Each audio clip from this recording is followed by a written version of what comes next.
भगवान अर्जुन को अपने में मन लगाने के लिए क्या कहते हैं? भगवान कहते हैं कि हे पृथानंदन, मुझ में आसक्त मन वाला मेरे आश्रित होकर के योग का अभ्यास करता हुआ तू मेरे जिस समग्र रूप को निस्संदेह जिस प्रकार से जानेगा उसको उसी प्रकार से सुन। मेरे में ही जिसका मन आसक्त हो गया है, मतलब ज्यादा स्नेह के कारण जिसका मन स्वाभाविक ही मेरे में लग गया है, चिपक गया है, उसको मेरी याद करनी नहीं पड़ती। हालांकि स्वाभाविक मेरी याद आती है और विस्मृति कभी होती ही नहीं। ऐसा तू मेरे में मन वाला हो, जिसका उत्पत्ति विनाशशील वस्तुओं की ओर शब्द, स्पर्श, रूप, रस और गंध का आकर्षण मिट गया है, जिसका इस लोक में शरीर के आराम, आदर, सत्कार और नाम की बड़ाई में और स्वर्ग आदि परलोक के भोगों में बिल्कुल भी खिंचाव, आसक्ति या प्रियता नहीं है, हालांकि सिर्फ मेरी तरफ ही खिंचाव है, ऐसे पुरुष का नाम मयासक्त मना है। साधक भगवान में मन कैसे लगाए? इसके लिए दो उपाय बताए गए हैं। दो उपाय। साधक भगवान में मन कैसे लगाए? साधक जब सच्ची नीयत से भगवान के लिए ही जप ध्यान करने बैठता है, तब भगवान उसको अपना भजन मान लेते हैं। जैसे कोई धनी आदमी किसी नौकर से कह दे कि तुम यहां बैठो, कोई काम होगा तो तुम्हारे को बता देंगे। किसी दिन उस नौकर को मालिक ने कोई काम नहीं बताया, वो नौकर दिन भर खाली बैठा रहा और शासक को क्या करता रहा, और शाम को मालिक से कहता है कि मेरे को पैसे दीजिए। तो मालिक कहता है तुम सारे दिन बैठे रहे, पैसे किस बात के? वो नौकर कहता है बाबूजी सारे दिन बैठा रहा इस बात के। इस तरह से जब एक मनुष्य के लिए बैठने वाले को भी पैसे मिलते हैं, तब जो सिर्फ भगवान में मन लगाने के लिए सच्ची लगन से बैठता है, उसका बैठना क्या भगवान निरर्थक मानेंगे? मतलब यह हुआ कि जो भगवान में मन लगाने के लिए भगवान का आश्रय लेकर के भगवान के ही भरोसे बैठता है, वो भगवान की कृपा से भगवान में मन वाला हो जाता है। भगवान सब जगह हैं तो यहां भी हैं, क्योंकि अगर यहां नहीं है तो भगवान सब जगह है, यह कहना नहीं बनता। भगवान सब समय में है तो इस समय भी है, क्योंकि अगर इस समय नहीं है तो भगवान सब समय में है, यह कहना नहीं बनता। भगवान सब में है तो मेरे में भी है, क्योंकि अगर मेरे में नहीं है तो भगवान सब में है, यह कहना नहीं बनता। भगवान सबके हैं तो मेरे भी हैं, क्योंकि अगर मेरे नहीं है तो भगवान सबके हैं, यह कहना भी नहीं बनता। इसीलिए भगवान यहां हैं, अभी हैं, अपने में हैं, और अपने हैं। कोई देश, काल, वस्तु, व्यक्ति, परिस्थिति, घटना और क्रिया उनसे रहित नहीं है। उनसे रहित होना संभव ही नहीं है। इस बात को दृढ़ता से मानते हुए भगवान नाम में, प्राण में, मन में, बुद्धि में, शरीर के कण कण में परमात्मा है, इस भाव की जागृति रखते हुए नाम जप करें तो साधक बहुत जल्दी भगवान में मन वाला हो सकता है। जिसको केवल मेरी ही आशा है, मेरा ही भरोसा है, मेरा ही सहारा है, मेरा ही विश्वास है, और जो सर्वथा मेरे ही आश्रित रहता है, वो मदाश्रय है। किसी न किसी का आश्रय लेना इस जीव का स्वभाव है। परमात्मा का अंश होने से ये जीव अपने अंशी को ढूंढता है, परंतु जब तक इसके लक्ष्य में, उद्देश्य में परमात्मा नहीं होते, तब तक ये शरीर के साथ संबंध जोड़े रहता है, और शरीर जिसका अंश है उस संसार की तरफ खींचता है। वो ये मानने लगता है कि इससे ही मेरे को कुछ मिलेगा, इसी से मैं निहाल हो जाऊंगा, जो कुछ होगा वो संसार से ही होगा। परंतु जब ये भगवान को ही सर्वोपरि मान लेता है, तब ये भगवान में आसक्त हो जाता है और भगवान का ही आश्रय ले लेता है। संसार का मतलब धन, संपत्ति, वैभव, विद्या, बुद्धि, योग्यता, कुटुंब, इन सभी का जो आश्रय है ना, वो नाशवान है, मिटने वाला है, स्थिर रहने वाला नहीं है, वो सदा रहने वाला नहीं है और सदा के लिए पूर्ति और तृप्ति कराने वाला भी नहीं है।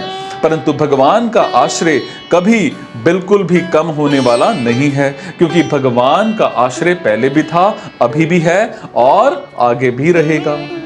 सो आश्रय सिर्फ भगवान का ही लेना चाहिए, सिर्फ भगवान का ही आश्रय अवलंबन, आधार, सहारा हो। इसी का वाचक यहां मदाश्रय पद है। भगवान कहते हैं कि मन भी मेरे में आसक्त हो जाए और आश्रय भी मेरे में, मतलब आश्रय भी मेरा हो। मन आसक्त होता है प्रेम से और प्रेम होता है अपनेपन से। आश्रय लिया जाता है बड़े का, सर्वसमर्थ का, है ना। सर्वसमर्थ तो हमारे प्रभु ही हैं, इसीलिए उनका ही आश्रय लेना है और उनके हर एक विधान में प्रसन्न होना है कि मेरे मन के विरुद्ध विधान भेजकर प्रभु मेरी कितनी निगरानी रखते हैं, मेरा कितना ख्याल रखते हैं कि मेरी संपत्ति लिए बिना ही विधान करते हैं। ऐसे मेरे दयालु प्रभु का मेरे पर कितना अपनापन है। सो मेरे को कभी किसी वस्तु, व्यक्ति, परिस्थिति आदि की बिल्कुल भी जरूरत नहीं है। इस प्रकार भगवान के आश्रित रहना ही मदाश्रय होना है। भगवान के साथ जो खुद सिद्ध अखंड संबंध है, उस संबंध को मानता हुआ और सिद्धि असिद्धि में सम रहता हुआ साधक जप, ध्यान, कीर्तन करने में, भगवान की लीला और स्वरूप का चिंतन करने में स्वाभाविक ही अटल भाव से लगा रहता है। उसकी चेष्टा स्वाभाविक ही भगवान के अनुकूल होती है। जब साधक भगवान में असक्त मन वाला और भगवान के ही आश्रय वाला होगा, तब वो अभ्यास क्या करेगा, कौन सा योग करेगा, वो भगवत संबंधी अथवा संसार संबंधी जो भी काम करता है, वो सब योग का ही अभ्यास है। मतलब है कि जिससे परमात्मा का संबंध हो जाए वो काम करता है, और जिससे परमात्मा का वियोग हो जाए वो काम नहीं करता है। जिसका मन भगवान में आसक्त हो गया है, जो सर्वथा भगवान के आश्रित हो गया है और जिसने भगवान के संबंध को स्वीकार कर लिया है, ऐसा पुरुष भगवान के समग्र रूप को जान लेता है। अर्थात सगुण, निर्गुण, साकार, निराकार, अवतार, अवतारी और शिव, गणेश, सूर्य, विष्णु आदि जितने रूप हैं उन सबको वो जान लेता है।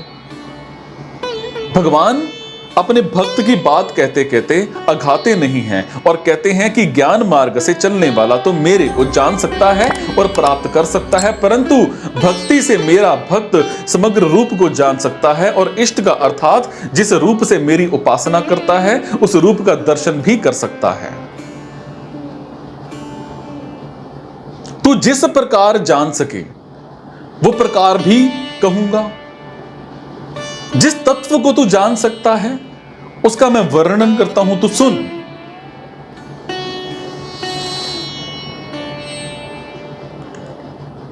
ये बात भगवान बोलते हैं कि तू इस बात को सुन। और आसक्ति सिर्फ मेरे में ही हो, आश्रय भी सिर्फ मेरा ही हो, फिर योग का अभ्यास किया जाए तो मेरे समग्र रूप को जान लेगा। ऐसा कहने में भगवान का मतलब है कि अगर मनुष्य की आसक्ति भोगों में है और आश्रय रुपए, पैसे, कुटुंब आदि का है, तो कर्म योग, ज्ञान योग, ध्यान योग आदि किसी योग का अभ्यास करता हुआ भी मेरे को नहीं जान सकता, मेरे समग्र रूप को जानने के लिए तो मेरे में ही प्रेम हो, मेरा ही आश्रय हो, मेरे से किसी भी कार्य पूर्ति की इच्छा ना हो, ऐसा होना चाहिए और ऐसा नहीं होना चाहिए। इस कामना को छोड़कर भगवान जो करते हैं वही होना चाहिए और भगवान जो नहीं करना चाहते वो नहीं होना चाहिए। इस भाव से सिर्फ मेरा आश्रय लेता है, वो मेरे समग्र रूप को जान लेता है। इसलिए भगवान अर्जुन को कहते हैं कि तू मदाश्रय हो जा। परमात्मा के साथ वास्तविक संबंध का नाम योगम है और उस संबंध को अखंड भाव से मानने का नाम युजन है। मतलब यह है कि मन, बुद्धि, इंद्रियां आदि के साथ संबंध मानकर अपने में मैं रूप से जो एक व्यक्तित्व मान रखा है उसको नाम मानते हुए परमात्मा के साथ जो अपनी वास्तविक अभिन्नता है उसका अनुभव करता रहे। और वास्तव में योगम युजम की इतनी जरूरत नहीं है जितनी जरूरत संसार की आसक्ति और आश्रय छोड़ने की है।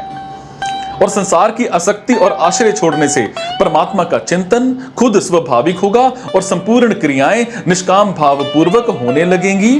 फिर भगवान को जानने के लिए उसको कोई अभ्यास नहीं करना पड़ेगा। इसका मतलब यह है कि जिसका संसार की तरफ खिंचाव है और जिसके अंतःकरण में उत्पत्ति विनाशशील वस्तुओं का महत्व बैठा हुआ है, वो परमात्मा के वास्तविक स्वरूप को नहीं जान सकता। कारण कि उसकी आसक्ति, कामना, महत्वता संसार में है, जिससे संसार में परमात्मा के परिपूर्ण रहते हुए भी वो उनको नहीं जान सकता। और मनुष्य का जब समाज के किसी बड़े व्यक्ति से अपनापन हो जाता है तब उसको एक प्रसन्नता होती है। ऐसे ही जब हमारे सदा के हितैषी और हमारे खास अंशी भगवान में आत्मीयता जागृत हो जाती है तब हरदम प्रसन्नता रहते हुए एक अलौकिक विलक्षण प्रेम प्रकट हो जाता है। फिर साधक स्वाभाविक ही भगवान में मन वाला और भगवान के आश्रित हो जाता है।